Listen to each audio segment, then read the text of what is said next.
കുറച്ച് ദിവസമായിട്ട് ആലോചിക്കുന്ന കാര്യമാണ് കറി ആൻഡ് സയനൈഡ് എന്ന് പറഞ്ഞാൽ ആ ഒരു ഡോക്യുമെൻ്ററി കാണണം എന്നുള്ളത്. കാരണം നമുക്കറിയാം അത് ആ മറ്റേ ജോളിയുടെ ആ പായസത്തിലൊക്കെ സയനൈഡ് കലക്കി കൊല്ലുന്ന ആ ജോളി നടത്തിയ ആ മർഡറിൻ്റെ കഥയാണ് ഡോക്യുമെൻ്ററി ആയിട്ട് നെറ്റ്ഫ്ലിക്സിലൂടെ ഇപ്പോൾ റിലീസായിരിക്കുന്നത്. മക്കളെ കണ്ട് കഴിഞ്ഞപ്പോഴാണ് ഒരു കിടിലൻ ഡോക്യുമെൻ്ററി, നമ്മളെ ഒന്ന് ത്രില്ലൊക്കെ അടിപ്പിക്കാന്ന് പറയില്ലേ, നമ്മൾ ഒരുപാട് ചില സിനിമകളിലൊക്കെ കാണുന്ന ആ രീതിയിലുള്ള ഒരു മേക്കിംഗ് ആണ് ഈ ഒരു ഡോക്യുമെൻ്ററിയിലൂടെ എനിക്ക് കാണാൻ സാധിച്ചത്. നമുക്കറിയാം ഈ കൂടത്തായി കേസ് എന്താണെന്നുള്ളതും ഇതിലെ പ്രതി ജോളിയാണെന്നുള്ളതും പുള്ളിക്കാരി ആരെയൊക്കെ കൊല്ലുന്നതെന്നുള്ളതും ആ സയനൈഡ് ഉപയോഗിച്ച് വകവരുത്തുന്നതെന്നുള്ളതൊക്കെ നമുക്കറിയാം. എങ്കിലും നമ്മൾക്ക് ഒരു പുതിയൊരു സിനിമ കാണുന്ന പോലെയുള്ള ഒരു ഫീലാണ് നമുക്ക് ഈ ഡോക്യുമെൻ്ററി കാണുമ്പോൾ നമുക്ക് അനുഭവപ്പെടുക. നമുക്കൊരു ഡോക്യുമെൻ്ററിയുടേതായിട്ടുള്ള യാതൊരുവിധ ലാഗോ അല്ലെങ്കിൽ നമുക്കൊരു മടുപ്പോ ഒരു ബോർഡോ ഒന്നും ഈ സാധനം കാണുമ്പോൾ നമുക്ക് ഒരല്പം പോലും ഫീൽ ചെയ്യില്ല. പകരം നമ്മളെ ഒരു ത്രില്ലർ സിനിമ കാണിപ്പിക്കുന്ന രീതിയിൽ, ഒരു കേസ് അന്വേഷണ സിനിമയൊക്കെ കാണുന്ന രീതിയിലുള്ള ആ ഒരു എന്താ പറയുക, ആ ഒരു സസ്പെൻസും ആ ഒരു ത്രില്ലും, പിന്നെ അവസാനം ആ വിധി ഇങ്ങനെയാണ് അല്ലെങ്കിൽ അവരെ ജയിലിലാണ് എന്ന് പറയുമ്പോഴൊക്കെയുള്ള നമ്മുടെ ഒരു സന്തോഷം, ഒരു നല്ലൊരു സിനിമയുടെ ക്ലൈമാക്സ് കാണുമ്പോൾ കിട്ടുന്ന അതേ ഒരു ഹാപ്പിനെസ്, അതേ ഒരു സാറ്റിസ്ഫാക്ഷനാണ് ഈ ഒരു ഡോക്യുമെൻ്ററി അവസാനിക്കുമ്പോഴും നമുക്ക് ലഭിക്കുക. ഇതിലെടുത്ത് പറയേണ്ടത് ആ ഡോക്യുമെൻ്ററിയുടെ ഡയറക്ഷൻ തന്നെയാണ്. അല്ല, ഗംഭീര മേക്കിംഗ് തന്നെയായിരുന്നു, ഒന്നും പറയാനില്ല. അതേപോലെ തന്നെ അതിൻ്റെ ക്യാമറ വർക്കുകളായാലും എല്ലാം നല്ല മനോഹരമായിട്ട് തന്നെ അനുഭവപ്പെട്ടു. അതിൻ്റെ മ്യൂസിക് ഉണ്ട്, നമ്മളെ ചില സീനുകളിലൊക്കെ ത്രില്ലടിപ്പിക്കാനും നമുക്കൊരു സസ്പെൻസ് ക്രിയേറ്റ് ചെയ്യാനും അല്ലെങ്കിൽ ഒരു അവസാനം ഒരു എൻഡിങ്ങിൽ ഒരു ഹാപ്പിനെസ് ഒക്കെ കാണിക്കുമ്പോഴൊക്കെയുള്ള ആ മ്യൂസിക് ആ ഒരു പ്ലോട്ടിനെ എലവേറ്റ് ചെയ്യാൻ ഒരുപാട് സഹായകരമായിട്ട് എനിക്ക് തോന്നിയിട്ടുണ്ട്. ഡോക്യുമെൻ്ററിയിലായാലും റിയൽ ലൈഫിലായാലും പ്രതിയായിട്ടുള്ള അല്ലെങ്കിൽ കുറ്റക്കാരിയായിട്ട് കോടതി വിധിച്ച ജോളിയുടെ മകൻ റെമോ ഇതിൽ ഈ ഡോക്യുമെൻ്ററിയിൽ ഉടനീളമുണ്ട്. പിന്നെ അദ്ദേഹം എനിക്കതിലൊരു തുടക്കമൊക്കെ അമ്മ എന്നുള്ള രീതിയിലാണ് പരിചയപ്പെടുത്തുന്നതെന്നുണ്ടെങ്കിലും പിന്നെ ഡോക്യുമെൻ്ററി ഒക്കെ അവസാനിക്കുമ്പോൾ ജോളി എന്നുള്ളൊരു പേരിലാണ് ആ സ്ത്രീയെ പറ്റി മകൻ പറയുന്നത്. പിന്നീട് അദ്ദേഹം പറയുന്നുണ്ട്, എനിക്കിനി ആ സ്ത്രീയെ ഒരിക്കലും അമ്മയായിട്ട് എനിക്ക് കാണാൻ പറ്റില്ല, അംഗീകരിക്കാൻ പറ്റില്ല എന്നൊക്കെ പറയുമ്പോൾ നമ്മളുടെ മനസ്സും ഒന്ന് പെടയും. നമുക്കപ്പോൾ കാണുമ്പോൾ ഇത്രയും ഒരു എഫക്റ്റ്, ഈ ഒരു ന്യൂസ് കേൾക്കുമ്പോൾ ഇത്രയൊരു എഫക്റ്റ് കിട്ടുന്നുണ്ട് എന്നുണ്ടെങ്കിൽ എന്തായിരുന്നിരിക്കാം ആ ഒരു മകൻ്റെ അല്ലെങ്കിൽ ആ കുടുംബക്കാരുടെയൊക്കെ ഒരു അവസ്ഥ ആ ഒരു കേസിൻ്റെ സമയത്തായാലും ഈ മർഡറുകളുടെയൊക്കെ സമയത്തായാലും ആ വീട്ടിലുള്ള ആ ഒരു അറ്റ്മോസ്ഫിയറൊക്കെ എന്തായിരിക്കും എന്നുള്ളത് നമ്മളൊക്കെ ചിന്തിക്കാൻ പറ്റാത്തതിനേക്കാൾ എത്രയോ മടങ്ങ് വലുതോ അല്ലെങ്കിൽ ക്രൂരമൊക്കെയാണ്.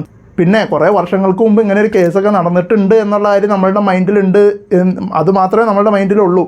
പക്ഷേ അതിൻ്റെ ഡീറ്റെയിലിങ്ങിലേക്കും നമ്മളുടെ മൈൻഡിൽ ആ ഒരു ഓർമ്മകളൊന്നും ഉണ്ടാവില്ല. പക്ഷേ ഈ ഡോക്യുമെൻ്ററി കാണുമ്പോഴാണ് വീണ്ടും നമ്മളെ അതൊക്കെ ഒന്ന് ഓർമ്മിപ്പിച്ചെടുക്കുന്നത്. ഇപ്പം എൻ്റെ മൈൻഡിൽ ഒരു 4-5 കൊലപാതകമാണ് ജോളി എന്ന സ്ത്രീ ചെയ്തതായിട്ടുള്ളതായിട്ടാണ് എൻ്റെ ഓർമ്മ. പക്ഷേ ഡോക്യുമെൻ്ററി കണ്ടപ്പോഴാണ് അതൊരു 6 കൊലപാതകം, അതിലൊരു പിഞ്ചു കുഞ്ഞു ഉൾപ്പെടെയുള്ള ഒരു 6 കൊലപാതകം ആ സ്ത്രീ നടത്തി എന്നുള്ളത് ഒന്നുകൂടെ മനസ്സിലാക്കുന്നത്. പിന്നെ അതിൽ എടുത്തു പറയേണ്ട മറ്റൊരാളെന്ന് പറയുന്നത് ഈ ജോളിയുടെ നാത്തൂനായിട്ടുള്ള രഞ്ജിയാണ്. ആ രഞ്ജിയാണ് ഇപ്പോൾ ഈ മക്കളുടെയൊക്കെ സംരക്ഷണം.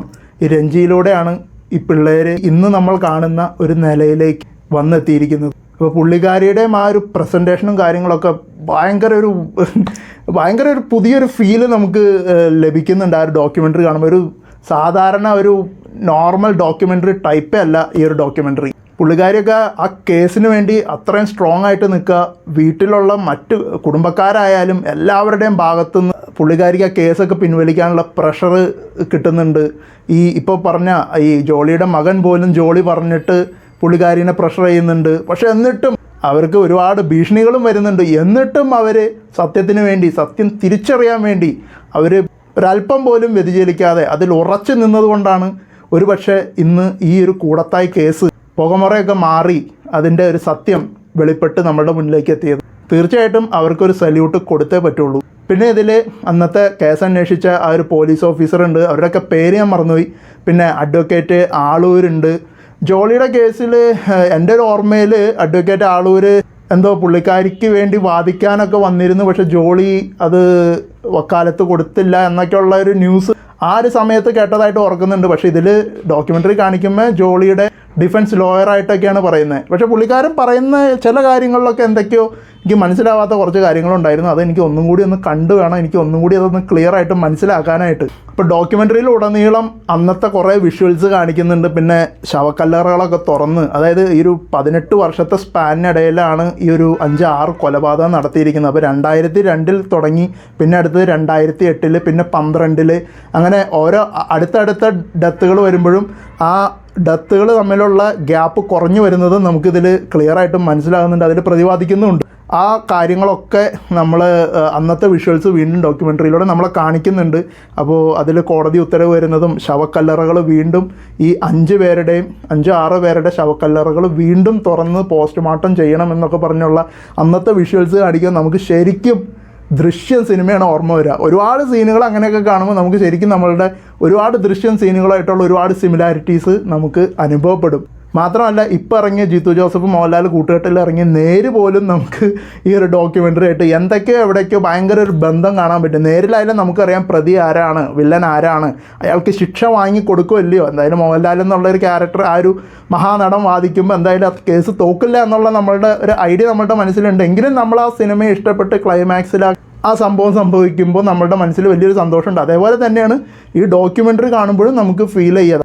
ഞാൻ അടുത്തിടെ കണ്ടതിൽ വെച്ച് ഞാൻ ഇങ്ങനെ ഒരു ഇത്രയും മനോഹരമായിട്ടൊരു ഡോക്യുമെൻ്ററി ഞാൻ കണ്ടിട്ടേ ഇല്ല എന്ന് തന്നെ പറയാം, പ്രത്യേകിച്ച് മലയാളത്തിൽ. അപ്പോൾ തീർച്ചയായിട്ടും ഈ ഡോക്യുമെൻ്ററി കറി ആൻഡ് സയനൈഡ് എന്ന് പറഞ്ഞ ഈ ഡോക്യുമെൻ്ററി കാണാത്തവരാണെന്നുണ്ടെങ്കിൽ തീർച്ചയായിട്ടും കണ്ടിരിക്കേണ്ട. ഒരു 1.5 മണിക്കൂറൊക്കെ ഉള്ളൂ ഏകദേശം. നെറ്റ്ഫ്ലിക്സിൽ അവൈലബിൾ ആണ്.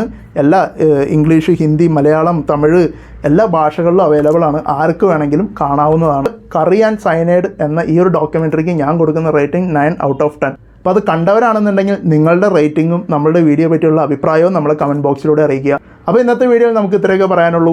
നമ്മുടെ വീഡിയോസ് ഇഷ്ടമാകുന്നുണ്ടെങ്കിൽ ലൈക്ക് ചെയ്യുക, ഷെയർ ചെയ്യുക. സബ്സ്ക്രൈബ് ചെയ്യാത്ത സുഹൃത്തുക്കൾ നമ്മുടെ ചാനൽ സബ്സ്ക്രൈബ് ചെയ്ത് നമ്മളെ സപ്പോർട്ട് ചെയ്യുക. സബ്സ്ക്രൈബ് ചെയ്യുന്നതിനോടൊപ്പം തന്നെ ആ ബെല്ലൈക്കൺ കൂടി എനേബിൾ ചെയ്ത് വെച്ചാൽ നമ്മളിടുന്ന വീഡിയോസ് ഉടനടി നിങ്ങൾക്ക് നോട്ടിഫിക്കേഷനായിട്ട് എത്തുന്നതായിരിക്കും. അഥവാ നമ്മുടെ വീഡിയോസ് ഇഷ്ടമാകുന്നില്ലെങ്കിൽ തീർച്ചയായിട്ടും ഡിസ്ലൈക്കും ചെയ്യാവുന്നതാണ്. അപ്പോൾ ഇതിൽ മനോഹരമായ മറ്റൊരു വിശേഷവുമായി നമുക്കിനി അടുത്ത വീഡിയോയിൽ കാണാം. അപ്പോൾ എങ്ങനെ കാര്യങ്ങൾ തകർക്കാം അല്ലേ? ബൈ.